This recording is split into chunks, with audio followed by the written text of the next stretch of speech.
Hello students, welcome to the maths hub. तो इस channel में हम लोग एनसीईआरटी के मैथ्स का सॉल्यूशन बनाते हैं, जिसमें से आज हम लोग बनाने वाले हैं क्लास 10 के चैप्टर 12.1 का क्वेश्चन नंबर 1, जिसमें बोला गया है the radii of two circle are 19 centimetre and 9 centimetre respectively. तो हम एक डायग्राम बना के रखे जिसमें हम लोग काम करेंगे। तो एक सर्कल है जिसका रेडियस कितना है 19 सेंटीमीटर और एक दूसरा सर्कल है जिसका रेडियस है 9 सेंटीमीटर।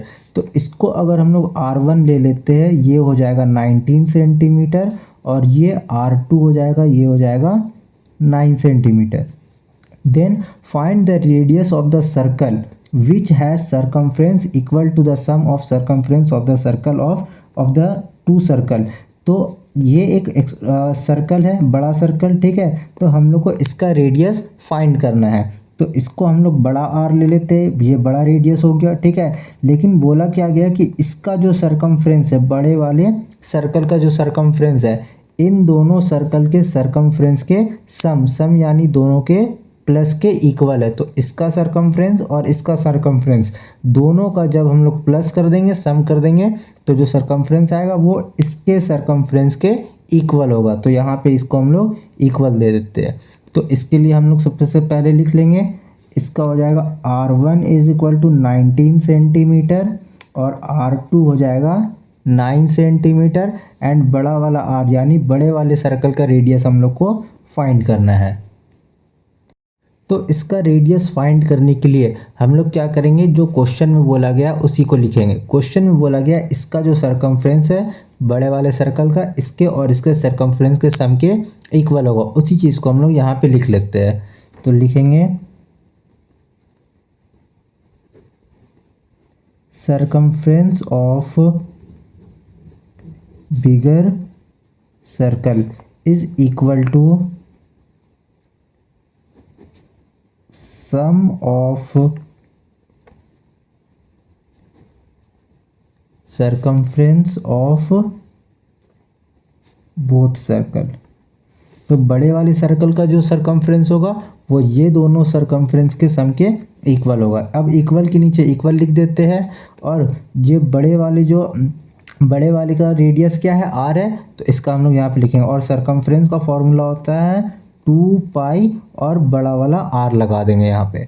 उसके बाद क्या 2 है तो यहाँ पे लिख देंगे 2 पाई, एक में हो जाएगा R1 प्लस 2 पाई और एक में हो जाएगा R2। ये सरकमफ्रेंस का हम लोग फॉर्मूला लिख दिए, क्योंकि सरकमफ्रेंस का फॉर्मूला होता है ये सर्कल के सरकमफ्रेंस का। इसके आगे अब हम लोग इसको सॉल्व करेंगे। तो 2 पाई की जगह पे 2 पाई और R हम लोग को फाइंड करना है। इसको एज इट इज़ लिख देंगे, इक्वल की जगह इक्वल। अब यहाँ से 2 पाई और यहाँ से 2 पाई को हम लोग कॉमन ले लेंगे। तो यहाँ पे लिख देंगे 2 पाई और फिर ब्रैकेट में ये R1 आ जाएगा और प्लस R2 आ जाएगा। फिर यहाँ से 2 पाई और यहाँ से 2 पाई काट देंगे तो बचेगा R is equal to R1 plus R2। फिर बड़े वाले सर्कल का जो रेडियस होगा वो हो जाएगा दोनों रेडियस के सम के इक्वल। तो एक R1 है 19 सेंटीमीटर और R2 है 9 सेंटीमीटर। तो बड़े वाले सर्कल का जो रेडियस होगा वो हो जाएगा 19 एंड 9 28 सेंटीमीटर। ये हम लोग का आंसर हो जाएगा। इसी का क्वेश्चन नंबर 2 बनाते हैं हम लोग। ये क्वेश्चन भी पिछले वाले के फर्स्ट नंबर के जैसा सेम है, बस यहाँ पे रेडियस चेंज किया गया है और वहाँ सरकमफ्रेंस था, यहाँ पे एरिया किया गया है। तो इसको हम लोग बना लेते। तो बोला गया क्वेश्चन में the radii of two circle are 8 centimetre and 6 centimetre. तो इसको हम लोग R1 ले लेंगे और इसको R2 ले लेंगे।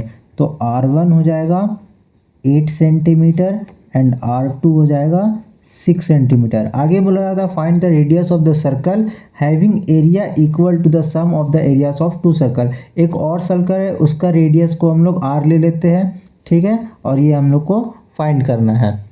लेकिन यहाँ पे हम लोग किसका फॉर्मूला लगाएंगे, एरिया का। वहाँ पे हम लोग सरकमफ्रेंस का लगाए थे, यहाँ पे एरिया का लगाएंगे। तो इसको भी लिख लेते हैं हम लोग। तो लिखेंगे area of bigger circle is equal to sum of area of both circle। तो सर्कल का एरिया का फॉर्मूला होता है पाई और बड़ा बिगर सर्कल है तो बड़े वाले सर्कल का रेडियस क्या है, बड़ा आर है, तो यहाँ पे आर का स्क्वायर ले लेंगे। फिर इक्वल के नीचे इक्वल, फिर दो सर्कल है, पाई हो जाएगा, एक में हो जाएगा R1 का स्क्वायर प्लस एक में हो जाएगा R2 का स्क्वायर। अब यहाँ से हम लोग पाई R1 आर स्क्वायर की जगह पे आर स्क्वायर लिखेंगे, इक्वल के नीचे इक्वल, यहाँ से पाई कॉमन आ जाएगा और यहाँ R1 का स्क्वायर प्लस R2 का स्क्वायर। फिर यहाँ से पाई कट जाएगा, ये R square as it is उतर जाएगा।